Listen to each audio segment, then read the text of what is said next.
Standard 12th micro and macro economics हम पढ़ रहे थे, introduction of micro and macro economics. तो हम लोग ने पिछले 2 पार्ट में माइक्रो इकोनॉमिक्स क्या होता है ये समझने की कोशिश की। अब इस पार्ट में हम मैक्रो इकोनॉमिक्स को अंडरस्टैंड करते हैं।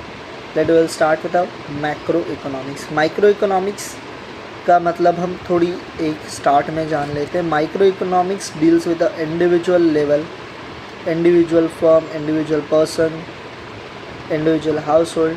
तो एक छोटी से छोटी माइक्रोस्कोपिक स्टडी करने के लिए माइक्रो इकोनॉमिक का यूज़ होता है। आगे बढ़ते हैं मैक्रो इकोनॉमिक्स के साथ। मैक्रो इकोनॉमिक्स में हमें क्या पढ़ने मिलेगा देखते हैं। Macroeconomic is a branch of economic which analyses entire economic. It deal with a total employment, national income, national output, total investment, total consumption, total saving, general price level, interest rate, inflation rate, trade cycle, business inflation। तो काफ़ी बड़े बड़े मुद्दों पे हाथ रखती है macro economics. Micro economics से मैक्रो इकोनॉमिक्स समझने में थोड़ी सी कॉम्प्लिकेटेड है। Micro economics is easy because it's based on assumption। जो देखते हैं मैक्रो इकोनॉमिक्स में हमें क्या पढ़ने मिलता है।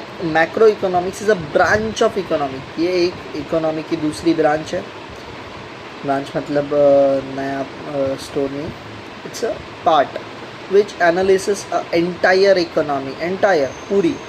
नेशनल जीडीपी क्या हो सकता है, नेशनल इनकम क्या हो सकता है, नेशनल आउटपुट क्या हो सकता है, एम्प्लॉयमेंट क्या हो सकती है, हमें कंजम्पशन कितना करना चाहिए, हमारा सीआरआर रेट कैसे होना चाहिए, हमारी टोटल सेविंग्स क्या होनी चाहिए, ट्रेड साइकिल कैसे होना चाहिए, बिजनेस इन्फ्लेशन फ्लक्चुएशन कैसे होंगे। ये सारी बड़ी बड़ी बातें जो है ये हैंडल करती है मैक्रो इकोनॉमिक्स। मैक्रो इकोनॉमिक्स को समझाने के लिए हमें एक डेफिनेशन पढ़ते हैं। डेफिनेशन ऑफ मैक्रो इकोनॉमिक्स और defined by professor Karl Shapiro। Okay। Macroeconomics deals with the functioning of economic as a whole। Macroeconomics छोटा है, बात करने में आसान है, समझने में आसान है। क्योंकि डेफिनेशन आप हमेशा याद रखो कि डेफिनेशन आपको word to word in framing लिखना है, वो यहाँ से बाहर नहीं होना चाहिए, नहीं तो उसके मार्क्स पूरे कटते हैं। तो ये छोटा सा नन्हा सा एक डेफिनेशन है जो आप इजीली लर्न कर सकते हो मैक्रो इकोनॉमिक्स के बारे में। प्रोफेसर कार्ल शेपिरो ने लिखा है। क्या लिखते हैं वो? Micro economics deals with the functioning of economy. तो मैक्रो इकोनॉमिक्स क्या करता है? मैक्रो इकोनॉमिक ये डील करता है, किसके साथ डील करता है? फंक्शनिंग ऑफ इकोनॉमिक एज वोल। जो भी इकोनॉमी के फंक्शन हैं, सारे इकोनॉमी के फंक्शन के साथ ये डील करता है। तो इसका चार्ट देखते हैं। स्कोप ऑफ मैक्रो इकोनॉमिक, तो क्या स्कोप है मैक्रो इकोनॉमिक्स का, आगे पढ़ते हैं। तो स्कोप ऑफ मैक्रो इकोनॉमिक में हमें पढ़ने मिल रहा है theory of income and employment, theory of general price level inflation, theory of economic growth and development, macro economic distribution, फिर theory of a consumption function, theory of a investment function, theory of a business cycle. तो ये सारी चीज़ें हमें यहाँ पढ़ने मिलने वाली है। तो स्कोप ऑफ मैक्रो इकोनॉमिक का शॉर्टकट फॉर्म है बिग डाइस। बिग डाइस समझते हैं। B stands for theory of business cycle. B आया बिजनेस साइकिल। आई, तो नेक्स्ट है आई, तो दूसरी आई को समझते हैं theory of income and employment. B I. G theory of general price व big D. D stands for macro theory of distribution. फिर I related to theory of investment function। C related to theory of consumption function। and E stands to theory of economic growth and development. तो इस तरह हुआ big dice, याद रखोगे big dice, scope of economics याद आ जाएगा। सो हम इस बिग डाइस को समझने की कोशिश करते हैं इस बिग डाइस के फेस के साथ। तो पहले हमें ये इसके 4 पार्ट को समझाया है, देखते हैं। पहले वेरी IMP 4 पार्ट जो है income and theory of income and employment, theory of general price and inflation level, theory of growth and development और मैक्रो इकोनॉमिक ऑफ डिस्ट्रीब्यूशन। उसके 2 पार्ट आएंगे, किसके, income and employment, consumption and theory investment, और इसी के साथ आगे business cycle. तो हम अगले पार्ट पे चलते हैं। फर्स्ट पार्ट है, कोशिश करेंगे कि आज हम इसके फीचर्स तक पहुँचे। Scope of economic, first part, theory of income and employment. तो क्या कहा है, macro economic analysis which explain the factor determine level national income and employment, what cause fluctuation level income, output and employment. To understand how the level of employment is determined, we have studied the consumption function, investment function, theory of business cycle, also part and the parcel of theory income and employment. The macroeconomics analysis and explain factor level national income। तो आपकी product की या फिर हमारे India की national income क्या हो सकती है, ये हमें समझाने के लिए कौन हेल्प करता है, तो ये हमें हेल्प करती है मैक्रो इकोनॉमिक्स। उसी के साथ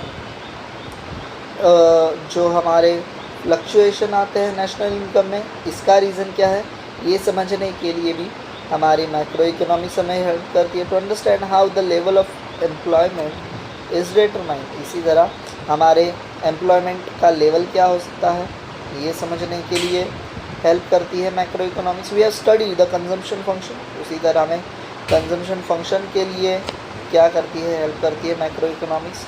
उसी के साथ investment functions, theory of business cycle और आगे the part and parcel of income and employment. तो उसी तरह हमें बिजनेस साइकिल कैसे चलेगी, बिजनेस कैसे चलेगा, उसी तरह पार्ट एंड पार्सल मतलब उसी का एक पार्ट, किसका part, the theory of economy.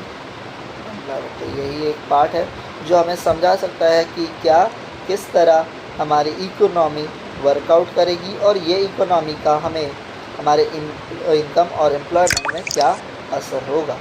सो आगे बढ़ते हैं अगले टॉपिक के साथ, with the theory of general pricing, price level and inflation. तो macro economic analysis, how general price level is determined, further explain the cause of fluctuation in it.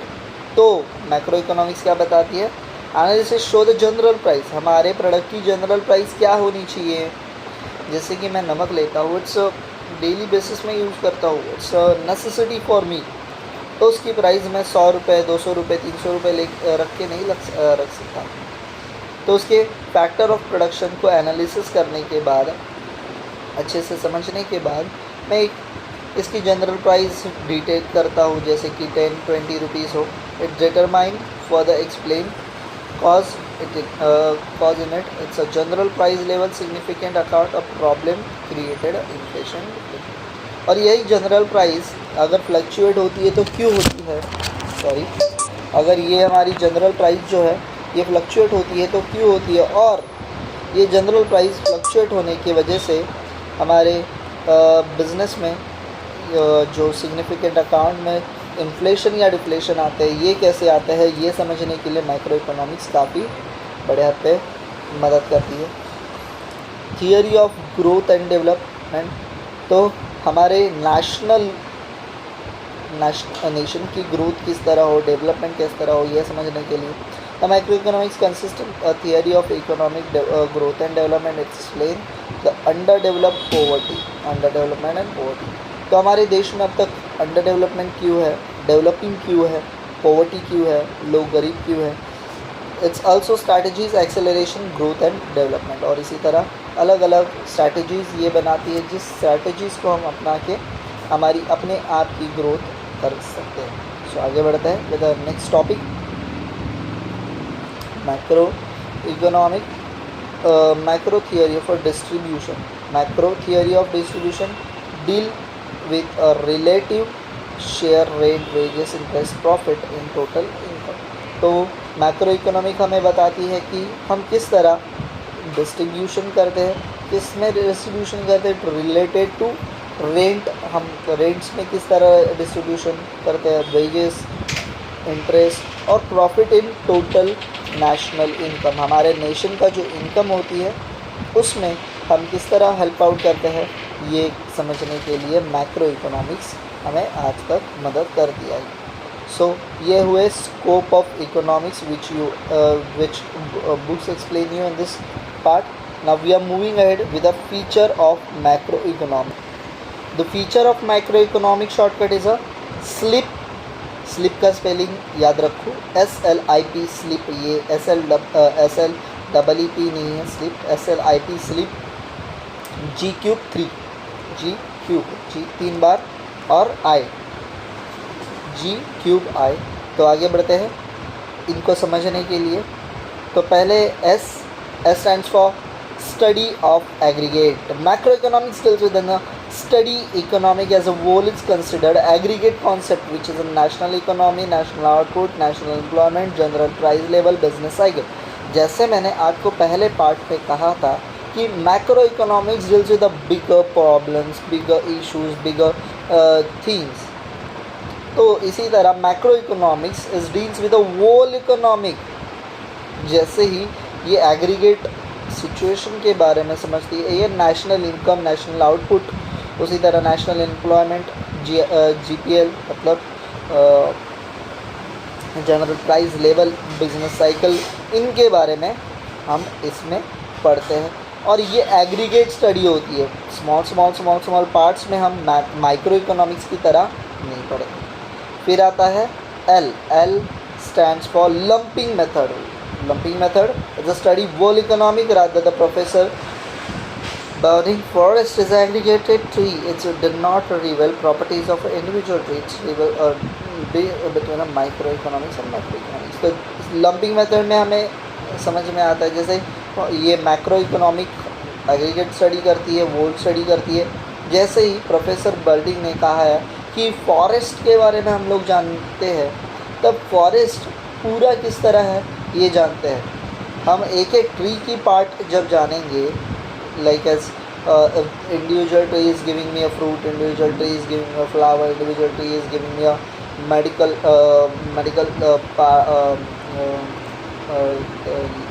Parts of the tree. तो ये सारी चीज़ें जब हमें समझ आएगी तो ये माइक्रो इकोनॉमिक होगी। पर ये पूरा जो लैंडेड एरिया है, ये लैंड एरिया जो है, ये इसको समझने के लिए मुझे लंपिंग मेथड, जैसे कि हम लोग पुराण में जाते हैं, हमें रामायण देखिए, रामायण में उस हिमालय पर्वत पे जो श्री हनुमान जी उठा के लेके आए थे, उस पर अलग अलग किस्म की जड़ी बूटियाँ थी जो ह्यूमन को अच्छे से ठीक कर सकती थी। तो हर एक जड़ी बूटी का यूज़ अलग होता था, बट वो जो पहाड़ था, वो जो पर्वत था, वो सारी जड़ी बूटियों के लिए जाना जाता था। इट्स अ लंपिंग मेथड, सारी जड़ी बूटियाँ वहाँ है, ये लंपिंग मेथड होता है। आगे जाते आई पे इंटरडिपेंडेंस। इंटरडिपेंडेंस हम किसी भी तरह मैक्रो इकोनॉमिक एनालिसिस के interdependent between the aggregate economic variable such input, income, output. तो ये टोटली इंटरडिपेंड होता है किस किस चीज़ पे मैक्रो इकोनॉमिक का इंटरडिपेंडेंस होता है। जैसे कि हमारी इनकम क्या है, हमारी आउटपुट क्या है, हमारे एम्प्लॉयमेंट क्या है, हमारी प्राइस लेवल क्या है। For example change of investment is a finally result change in the income. मतलब अगर मैं इन्वेस्टमेंट कम करता हूँ या फिर ज़्यादा करता हूँ तो मेरे इनकम पे भी डिपेंड होगा ना। अगर कुछ इन्फ्लेशन की वजह से मेरी सैलरी कम हुई तो मेरा इन्वेस्टमेंट कम हो जाएगा, राइट। मेरी कंज्यूमिंग पावर कम हो जाएगी, मेरा आउटपुट कम हो जाएगा, मैं इनपुट कम कर सकूँगा, सेविंग कम कर सकूँगा, मेरी सेविंग कम होंगी तो मेरे नेशन की सेविंग कम होगी, राइट। मेरे नेशन की सेविंग कम होगी तो जीडीपी पे असर आएगा। ये सारी चीज़ें इंटरडिपेंड है, समझ आए। तो ये हुआ आई। इसी के बाद हम पी बढ़ते हैं, policy oriented. According to Keynes macro economic policy oriented science is suggested a suitable economic policy to promote economic growth and general employment to control inflation and depression. तो ये according to Keynes macro economic क्या कहती है, it's oriented science, ये science oriented है। It's promote to economic growth, ये normally economy किस तरह ग्रोथ होती है ये बताते हैं, ये समझने की कोशिश करते हैं। उसी तरह वो इकोनॉमिक ग्रोथ के लिए एम्प्लॉयमेंट जनरेट करते हैं। एम्प्लॉयमेंट जनरेशन के बाद वो इन्फ्लेशन रेट जो है वो कम करते हैं। डिप्रेशन जो है, इन्फ्लेशन डिप्रेशन जो है, इसको कंट्रोल करते हैं और ज़्यादा से ज़्यादा आउटपुट निकालने की और प्रॉफिट मैक्सिमाइजेशन करने की कोशिश हमेशा ये करते रहते हैं। ये हमारा हुआ स्लिप, SLIP स्लिप। अब G3 में पहला G general equilibrium analysis. Macro economic deal with the behaviour of a large aggregate function, relationship is a behaviour of a demand supply whole economy. तो ये एक पर्सन के बारे में नहीं सोचता है कि यार ये पर्सन मेरे हाथ से निकल गया तो मेरा धंधा बिगड़ जाएगा या फिर इस तरह क्या होगा, है ना। तो ये नंबर ऑफ़ पीपल के बारे में सोचता है। तो एक महाराष्ट्र की पीपल, मैं अगर ये डिसीजन लूँगा तो महाराष्ट्र के पीपल क्या कर रखेंगे। अगर मेरी प्राइस इस तरह होगी महाराष्ट्र में, क्या प्राइस से मैं बेच सकूँगा, क्या मेंटालिटी होगी, ये सारा एग्रीगेट है। मैं एक पर्सन, मैंने माइक्रो इकोनॉमिक में ये कहा कि वो एक पर्सन के बारे में सोचता है कि ये वॉक इन आ रहा है, बाइक से आ रहा है या कार से आ रहा है, इससे उसकी प्राइस डिटरमाइन होती थी, डिमांड सप्लाई डिटरमाइन होता था। बट यहाँ एग्रीगेट है, नहीं मैंने एक स्लैब प्राइस रख दी, ये है सबके लिए यही रहेगी, चेंज नहीं होगी। तो ये होता है मैक्रो इकोनॉमिक। जिस तरह हमारी स्कूल की फ़ीस होती है, ये एक स्कूल की फ़ीस एक ही तरह की सबके लिए होती है, दूसरे स्कूल की फ़ीस सबके लिए उसी तरह की होती है, किसी लिए कम ज़्यादा नहीं। आप गरीब हो, if you are poor so आप 1000 रुपीज़ दो, या रिच तो आप 10,000 रुपीज़ दो, इस तरह नहीं होता। इट्स अ परफेक्ट स्लैब, सबके लिए एक जैसी होती है सारी फीस। उसी के बाद G2 जो है ये हम पढ़ते हैं। G2 है growth model, macro economic study the various factor contribute economic growth. तो यह हमेशा ग्रोथ करने की सोचता है। It's useful to development growth model, यह हमेशा एक डेवलपिंग अंडर डेवलप कंट्री को डेवलपिंग और डेवलपिंग कंट्री को डेवलप कंट्री करने के लिए कोशिश करता है। It's model use for the economic development, हमेशा ये इकोनॉमिक डेवलपमेंट करते रहता है। अपनी हेवी इंडस्ट्रीज़ कैसे सेटअप की जाए, हेवी इंडस्ट्रीज से ज़्यादा प्रॉफिट कैसे निकाला जाए, ये सारी चीज़ें ये समझने की कोशिश करता है। आगे बढ़ता है G3 पे, general price level, determination of a change. General price level study the macro economics, general price level average price goods and services currently produce. तो आप सोचो कि आपको एक प्रोडक्ट एक जगह एक प्राइस से मिल रहा है, दूसरी जगह दूसरे प्राइस से मिल रहा है। सो वे यू कैन कंफर्ट जहाँ लेसर प्राइस मिल रही है। सो एक जनरल प्राइस होनी चाहिए। ये जनरल प्राइस एवरेज प्राइस जो है वो प्राइस रेट जो है ये एक मिड टर्म होना चाहिए।